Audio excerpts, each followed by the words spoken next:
Olá, gente. Hoje nós vamos falar do sistema circulatório. O mais eficiente mecanismo de transporte conhecido. Ele é o responsável por transportar todas as substâncias dentro do nosso organismo. E nós temos que começar falando da principal estrutura do sistema circulatório, que é o coração.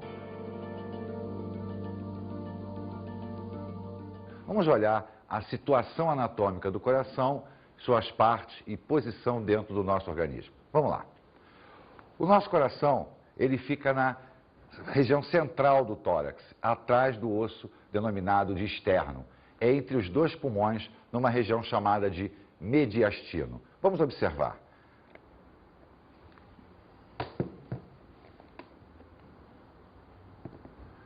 Então, reparem, o coração está na região central do tórax, entre os dois pulmões, na área do mediastino, na região divisória entre o tórax e o abdômen, né? Em cima do músculo diafragma. Vamos retirar o coração para que a gente possa observá-lo com mais detalhe. O coração, então, é formado por uma estrutura muscular denominada de miocárdio, formado por 4 câmaras, né? Ele é simétrico, ele apresenta simetria bilateral, quer dizer, um lado é simétrico ao outro. E se nós retirarmos a região anterior do coração, nós vamos observar que ele apresenta 4 câmaras, 2 superiores, 2 inferiores. As superiores são denominadas de átrios e as inferiores denominadas de ventrículo. Então, o coração humano apresenta 4 cavidades: o átrio direito, o ventrículo direito, o átrio esquerdo, o ventrículo esquerdo. Toda a movimentação sanguínea se dá através dessas câmaras.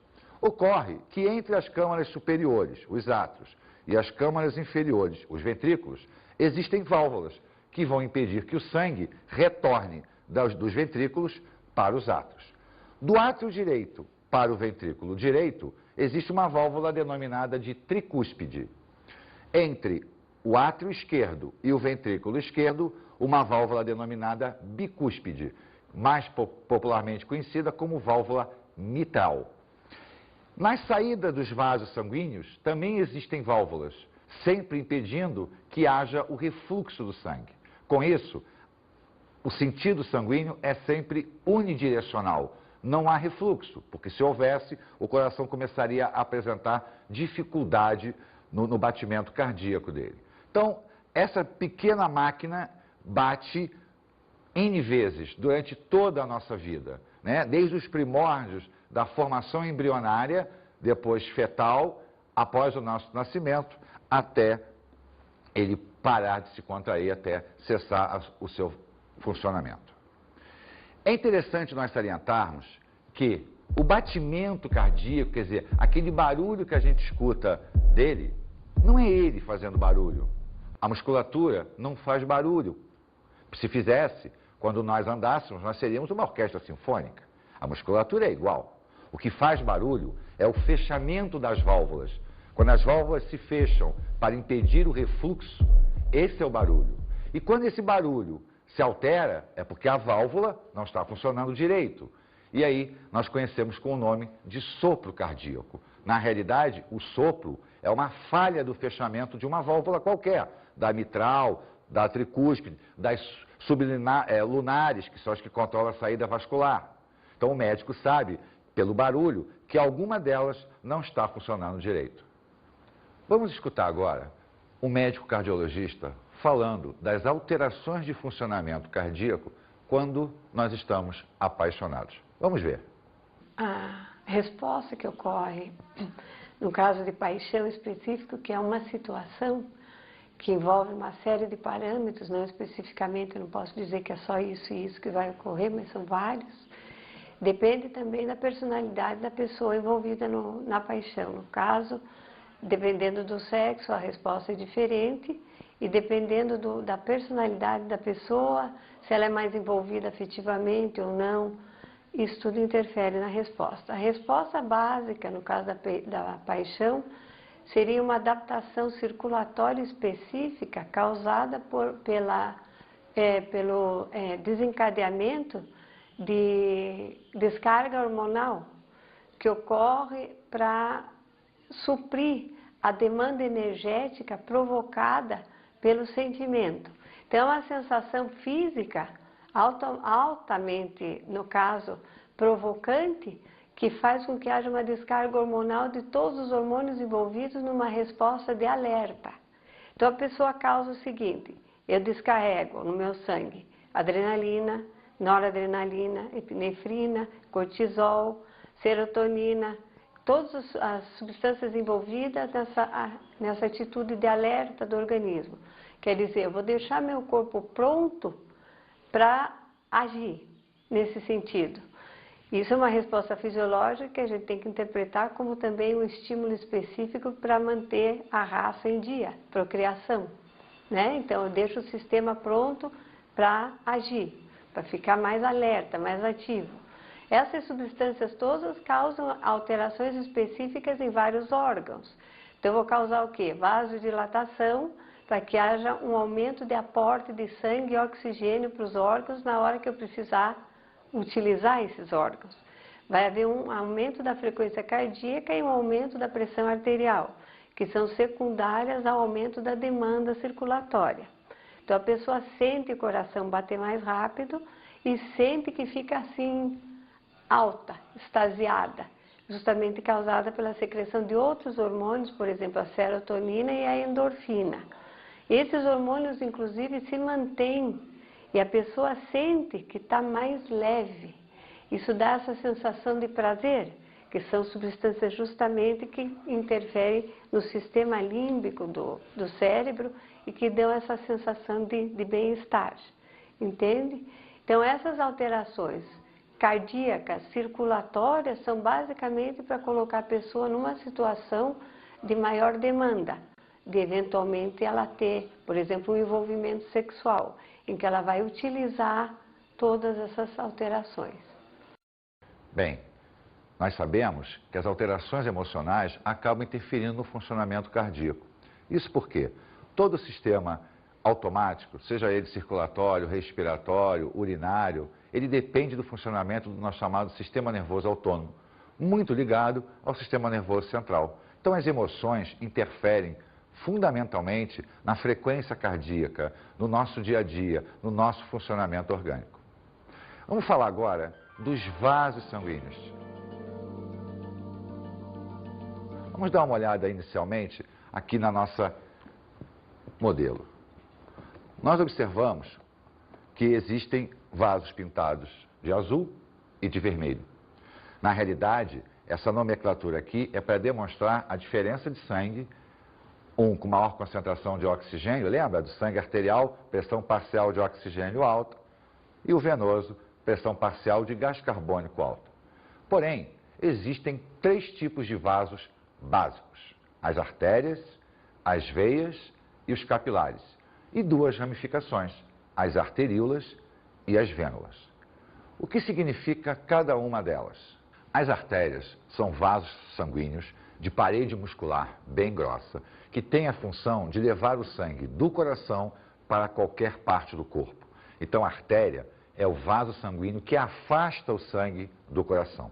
Por outro lado, a veia é o vaso de retorno, é aquele que vai trazer o sangue de volta para o coração.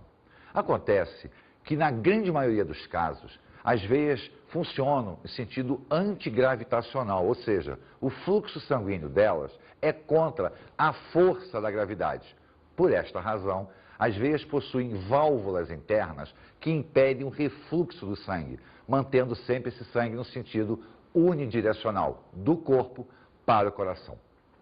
Com o passar do tempo, idade, fatores genéticos, posturas de trabalho, essas válvulas começam a não mais fechar direito, elas permitem o refluxo sanguíneo, provocando um fenômeno que nós conhecemos como varizes. Então, as varizes, na realidade, aparecem em decorrência do mau funcionamento das válvulas de refluxo, permitindo o refluxo do sangue, que vai se encontrar com o sangue no sentido normal, provocando a dilatação do vaso sanguíneo. O capilar é o elo de ligação entre o sistema arterial e o sistema venoso. É através do capilar que ocorre a troca entre o sangue, as células e o sangue. A parede do capilar ela é formada por uma única camada de células para permitir que as substâncias atravessem por difusão, por osmose, passem do sangue para o meio, do meio para o sangue.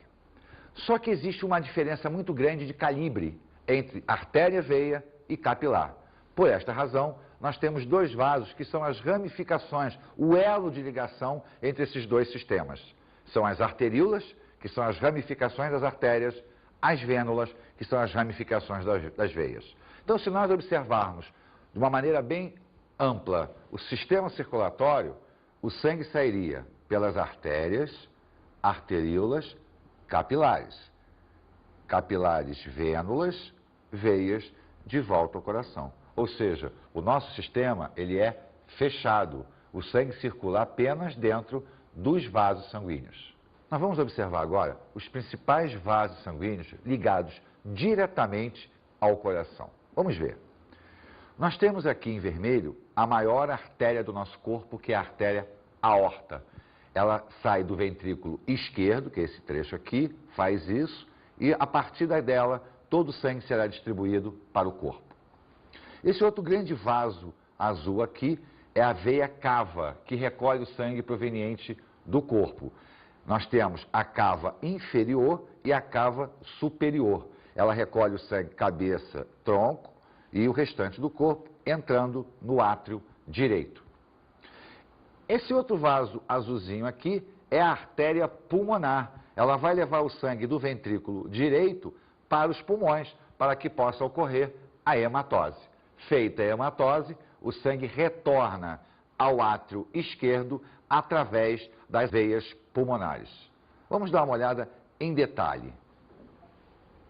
Então nós temos aqui a artéria aorta, que vai partir do ventrículo esquerdo para o corpo, a veia cava, que traz do corpo para o átrio direito, a artéria pulmonar, que leva o sangue do ventrículo direito para os pulmões, e as veias pulmonares, que trazem o sangue do pulmão para o coração.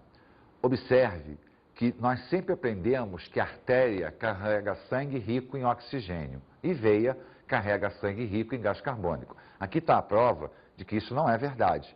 Essa artéria aqui está levando um sangue com alta pressão de CO2 para que ocorra a hematose. E essas veias aqui estão trazendo um sangue com alta pressão de O2 de volta da hematose. Então, na realidade, a nomenclatura de artéria e veia não se dá pelo conteúdo do gás no sangue, e sim pelo sentido do sangue. Quando parte do coração, é uma artéria. Quando retorna para o coração, é uma veia.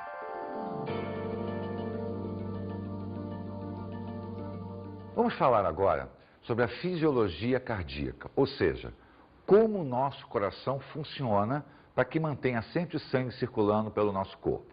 Existem dois aspectos, o aspecto nervoso e o aspecto muscular. Vamos começar a falar do aspecto nervoso, aquele que vai controlar o nosso coração. Lembrando sempre que o coração é uma estrutura independente do nosso sistema nervoso. Isso significa dizer que se o nosso sistema nervoso parar de funcionar, o nosso coração ainda funciona durante algum tempo. É o que nós chamamos de morte cerebral e morte cardíaca. Então o cérebro, ele pode parar de funcionar porque o nosso coração assume o controle automático da situação. Vamos observar aqui no nosso modelo. Nessa região, mais ou menos aqui, existe uma estrutura chamada de nó sinoatrial. É o popular marca-passo. É ele que dá o ritmo cardíaco. É ele que vai fazer com que o nosso coração se contraia mais rápido ou mais lento, dependendo da situação. Quando ele para de funcionar, é que nós implantamos o marca-passo para manter esse ritmo regulatório. Partindo desse ponto central, nós temos um feixe nervoso que desce, denominado de feixe de His, que vai irrigar toda a área ventricular, ou seja, vai levar os nervos para a área ventricular. Então, há uma grande rede nervosa nesse trecho do coração aqui, que nós chamamos de rede de Purkinje, que justamente vai controlar o batimento cardíaco. Mas, sem sombra de dúvida, o ponto mais crucial, o ponto mais importante, é o nosso marca-passo, porque é a partir dele que os impulsos elétricos são enviados para toda a estrutura muscular. E é justamente esses pontos elétricos do coração que nós fazemos o eletrocardiograma. O nosso eletrocardiograma, ele mede exatamente os pontos elétricos que faz com que a musculatura cardíaca funcione. Vamos falar agora dos tempos cardíacos. O que são os tempos cardíacos? É a movimentação do sangue dentro do coração, dos átrios para os ventrículos. A movimentação depende da contração e do relaxamento da musculatura cardíaca. Só que, em termos técnicos, quando nós dizemos que o coração está em contração, nós dizemos que ele está fazendo uma sístole. E quando ele está em relaxamento, uma diástole. Então, sístole e diástole são os movimentos de contração e de relaxamento da estrutura cardíaca. Acontece que o coração, lembra, ele tem 4 cavidades, 2 átrios, 2 ventrículos, e que funcionam simultaneamente. Então, os átrios trabalham juntos e os ventrículos trabalham juntos. Quando os átrios se contraem, os ventrículos relaxam. Quando os ventrículos se contraem, os átrios relaxam. Isso para quê? Para que o coração possa sincronizar o movimento de entrada e de saída do sangue em relação ao corpo. Então vamos acompanhar ponto a ponto. O primeiro tempo cardíaco é quando os átrios vão se contrair e os ventrículos vão se relaxar. Então nós dizemos que o primeiro tempo cardíaco está acontecendo uma sístole atrial e uma diástole ventricular. Neste momento, os átrios que estão cheios de sangue vão passar o sangue para os ventrículos. Então, o átrio direito passa o sangue para o ventrículo direito, o átrio esquerdo passa o sangue para o ventrículo esquerdo. Nesse momento, os ventrículos estão cheios de sangue e agora os átrios vazios. Vai começar, então, o segundo tempo cardíaco. No segundo tempo cardíaco, o sangue vai sair do coração para o corpo. Então, vamos acompanhar ponto a ponto, lembrando sempre que o funcionamento é simultâneo. O átrio direito vai receber o sangue oriundo do corpo. O átrio esquerdo vai receber o sangue oriundo do pulmão. Mas vamos acompanhar agora a movimentação do ventrículo para que você possa entender como o sangue retorna para os átrios. Quando o ventrículo direito se contrair, ele vai mandar o sangue para o pulmão através das artérias pulmonares. Mas como o sistema é fechado, o sangue que sai do ventrículo para o pulmão empurra o sangue que estava no pulmão de volta para o átrio esquerdo. O sangue agora que está no ventrículo esquerdo, ao se contrair, vai sair pela artéria aorta em direção a todo o nosso corpo. Mas esse sangue que sai em direção ao nosso corpo empurra o sangue de volta para o átrio direito, através das veias cavas. Vamos observar novamente. Olha, eu tinha os átrios cheios de sangue, eles se contraíram, o sangue passou para o ventrículo. Então eu tinha uma sístole atrial, uma diástole ventricular. Agora, os ventrículos se contraem, então eles estão em sístole. Se o ventrículo está em sístole, o átrio está em diástole. Então olha lá, ventrículo direito contraiu, sangue para o pulmão, sangue para o átrio esquerdo. Ventrículo esquerdo contraiu, sangue para o corpo, sangue para o átrio direito. Com isso, a gente fecha o funcionamento da circulação sanguínea. Acontece que vamos pensar o seguinte, quando o coração se contrai, principalmente o ventrículo esquerdo, que o sangue sai pela aorta e espalha pelo corpo, o nosso corpo é relativamente grande, é altamente vascularizado. Por isso, lembra que quando nós falamos da artéria, ela tinha uma parede muscular muito intensa? Pois é, quando o ventrículo empurra o sangue para dentro da artéria aorta, a força exercida por este sangue dilata a artéria, então a artéria aumenta de tamanho. Acontece que isto ocorre aonde? No segundo tempo cardíaco.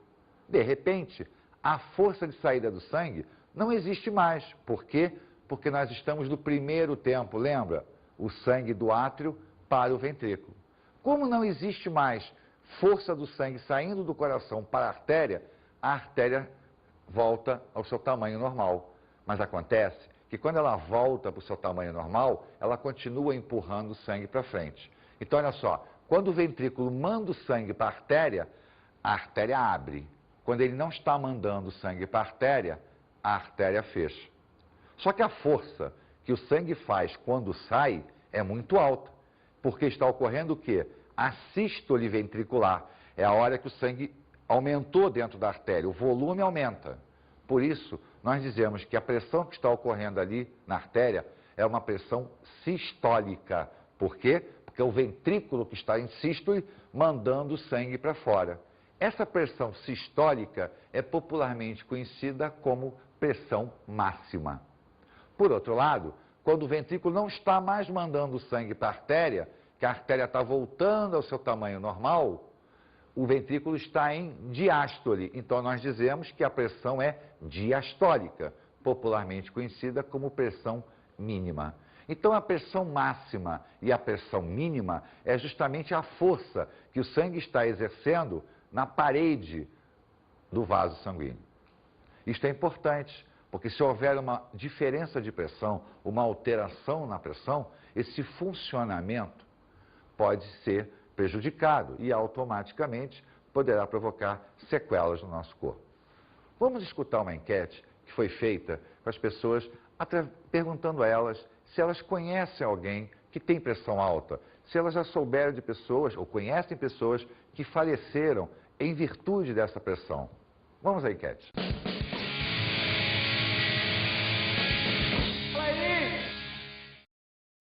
Algum de vocês conhece alguém que sofre de pressão alta ou teve algum tipo de doença cardíaca? Não, nunca. Você? Meu pai. Pai? Sim, Tem pressão alta? tinha. Agora melhorou.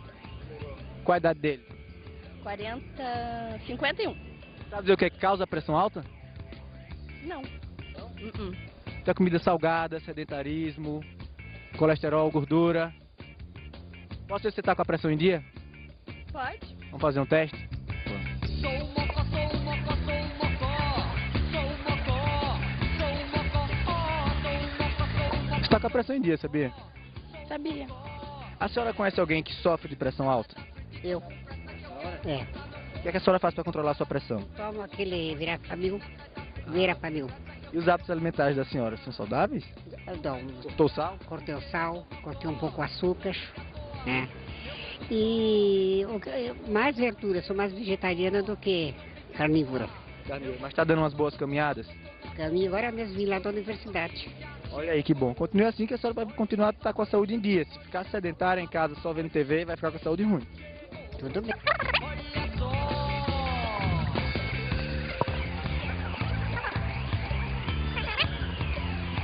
Tu conhece alguém que tem a pressão alta? Não, graças a Deus a minha pressão é muito boa, toda a vida foi. Não tenho problema de pressão, não.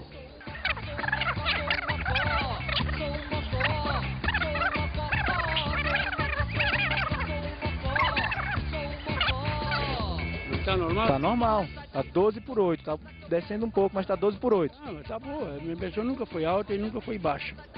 Então que o senhor tá mantendo hábitos alimentares e uma vida saudável. Beleza, eu sigo o meu médico, eu sigo a minha nutricionista. Não tem problema não. Continue assim, viu? Obrigado, senhor.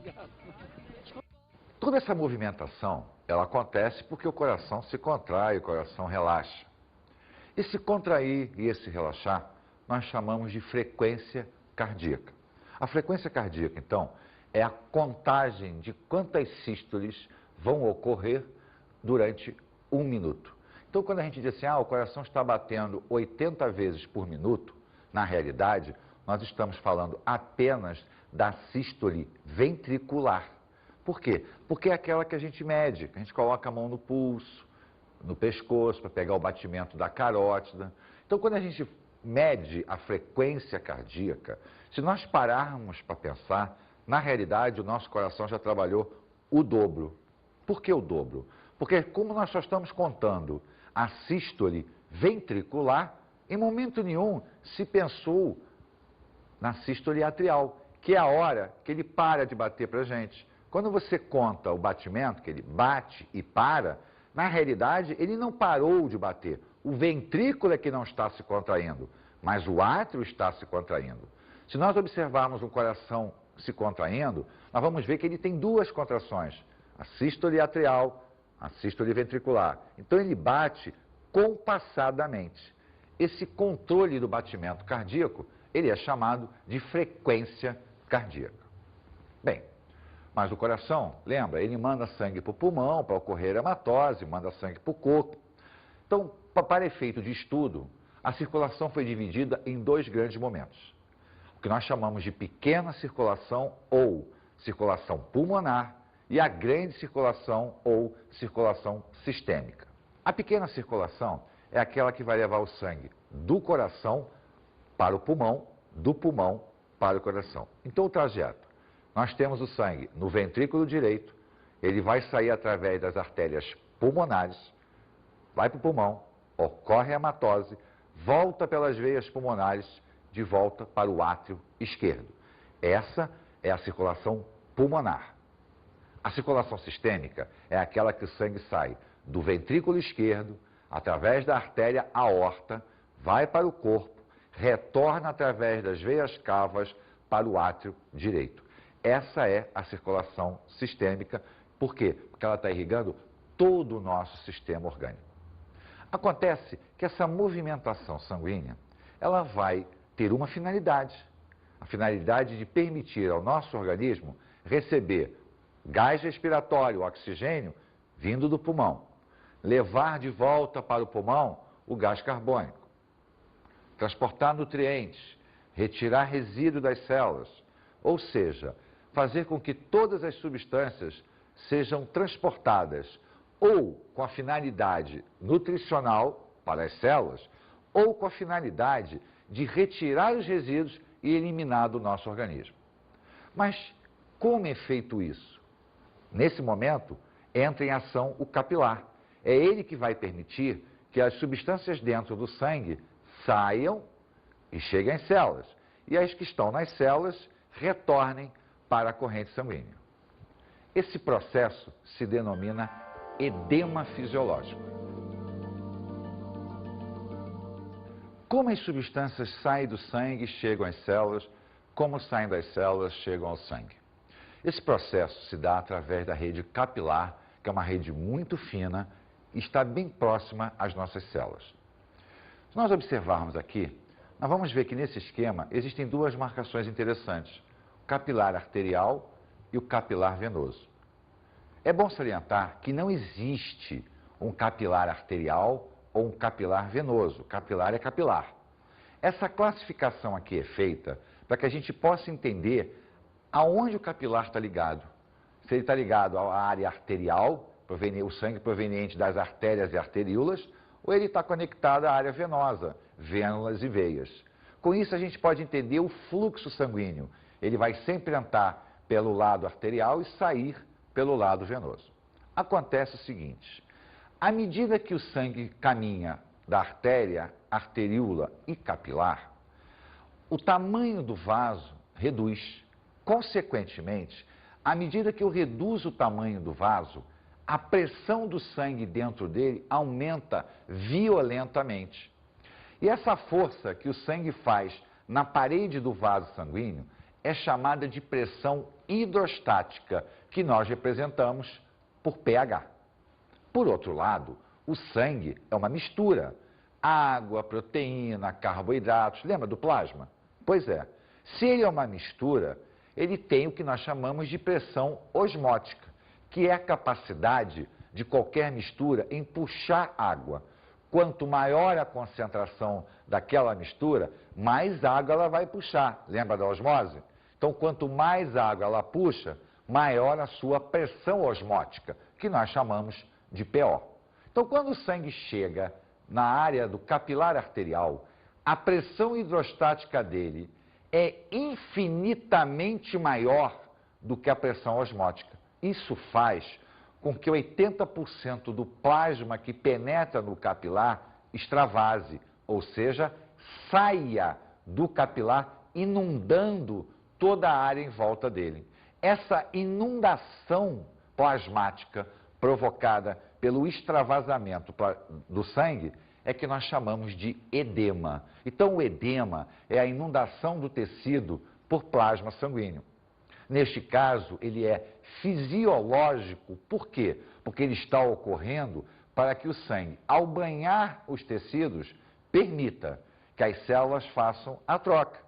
Porque o plasma, ao entrar em contato com a membrana plasmática, vai permitir a difusão, o transporte passivo, o ativo, a osmose. Então, haverá uma troca entre as células e o plasma que inundou essa região e o plasma e as células, vice-versa. Acontece o seguinte, quando o plasma saiu, óbvio, ficou um pouquinho de plasma aqui dentro e também ficaram os glóbulos sanguíneos, grandes proteínas que não passam pelos poros dos capilares. Só que o grande volume de água veio para fora. Então a concentração sanguínea aumentou violentamente.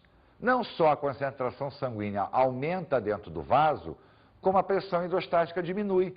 Por quê? Porque se está extravasando, se está saindo, a pressão vai caindo. Então o sangue, ao atingir a área venosa, ele terá a pressão hidrostática infinitamente menor do que na entrada. Mas, em compensação, a pressão osmótica será muito maior. Essa elevação da pressão osmótica atrai o plasma de volta. Então, ele retorna para dentro do sistema capilar. Só que a hidrostática é muito maior do que a osmótica. Isso significa dizer que nem todo o plasma que saiu retorna. Parte dele fica banhando o tecido. Mas ele não pode permanecer ali, porque se ele permanecer, essa área vai ficar inundada constantemente, mais inundada, e vai começar a dilatar o tecido. Por esta razão, nós temos um sistema paralelo ao sistema circulatório, chamado de sistema linfático. Esse sistema linfático ele vai drenar todo esse líquido que fica, né, aqui sem se voltar para a corrente sanguínea, todo esse plasma que extravasou e não retornou. Esse plasma que fica nessa região, que é drenado pelo sistema linfático, nós chamamos de linfa. Então a linfa é um plasma clarinho, é clarinho, é branco, porque ele não tem hemácias, as hemácias ficaram dentro do sistema capilar, e ele vai ser drenado por uma vasta rede que percorre todo o nosso corpo. Acontece que ao longo do sistema linfático existem pontos de filtragem, são chamados nódulos linfáticos. Isso por quê? Porque partículas estranhas, bactérias, frações de células que morrem, são drenadas para esse sistema. Então ele vai filtrar todo esse plasma para depois devolver esse plasma à corrente sanguínea principal. Nós possuímos dois grandes troncos linfáticos que vão se conectar às chamadas veias subclávicas, que estão na área de cima do nosso ombro. Então ele vem recolhendo todo o plasma, filtrando tudo, né, filtrando a linfa, e depois devolve para a corrente sanguínea, restabelecendo o fluxo. Em determinados pontos do nosso corpo, nós temos uns nódulos linfáticos maiores, mais potentes, na região da virilha, na região da axila e no pescoço. Esses nódulos linfáticos são extremamente poderosos. Dentro deles existe uma série de células de defesa. Quando essa drenagem captura alguma bactéria, algum agente infeccioso muito potente, ele fica preso nesses nódulos. E para esses nódulos migram infinitas células de defesa e anticorpos. Com isso, eles incham, produzindo o que a gente conhece com o nome de íngua. A íngua, na realidade, é um aumento de um nódulo linfático por bloqueio de um agente patológico. Então, além de permitir que o sangue leve às células os nutrientes e os gases respiratórios, o sistema também limpa os tecidos, retirando resíduos existentes neles, patogênicos ou não, filtrando isso e devolvendo a circulação sanguínea normal. Vamos falar agora nas principais doenças cardiovasculares. A primeira, talvez a mais famosa, é a arteriosclerose. Que é isso que significa? É o inchaço, é a inflamação da artéria por depósito de gordura. Então a gordura penetra no sistema arterial, cria um processo inflamatório e a luz arterial, quer dizer, a passagem do sangue, começa a ficar reduzida. A segunda, e não menos famosa, é a isquemia cerebral, popularmente conhecida como derrame. Na realidade, tá, você tem o aperto do vaso, tá, e interrupção do fluxo sanguíneo. Às vezes, um processo de hipertensão acaba provocando que esse vaso arrebente, o que a gente chama de acidente vascular cerebral. Mas não há dúvida que a doença do mundo moderno é o infarto do miocárdio. O infarto do miocárdio é provocado pela obstrução total ou parcial das artérias coronárias. As coronárias são aquelas artérias que nascem da aorta e vão alimentar o próprio músculo cardíaco. Porém, se nós pararmos para pensar, tudo isso é reflexo da elevação da pressão sanguínea, popularmente conhecida como pressão alta. Na realidade, é uma hipertensão arterial. Lembra da força que o sangue fazia na artéria? Pois é, na hipertensão, essa força se torna constante, o que acaba danificando o sistema capilar. Não o arterial, mas o capilar pode estourar, o que provoca mau funcionamento renal, cerebral e cardíaco. Vamos às nossas dicas de estudo.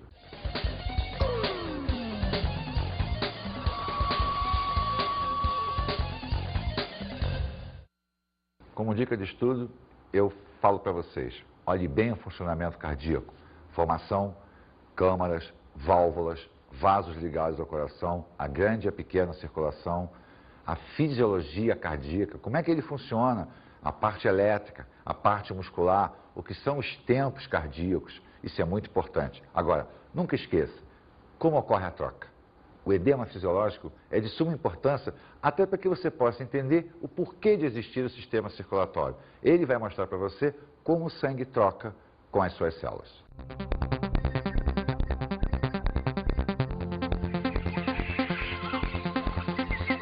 Na aula de hoje, falamos sobre o sistema circulatório. Vimos toda a anatomia cardíaca, a vascularização cardíaca e sistêmica, falamos da fisiologia, funcionamento muscular e elétrico e a drenagem através do sistema linfático. Aproveitamos e discutimos também todas as doenças cardiovasculares, as mais importantes. Bons estudos!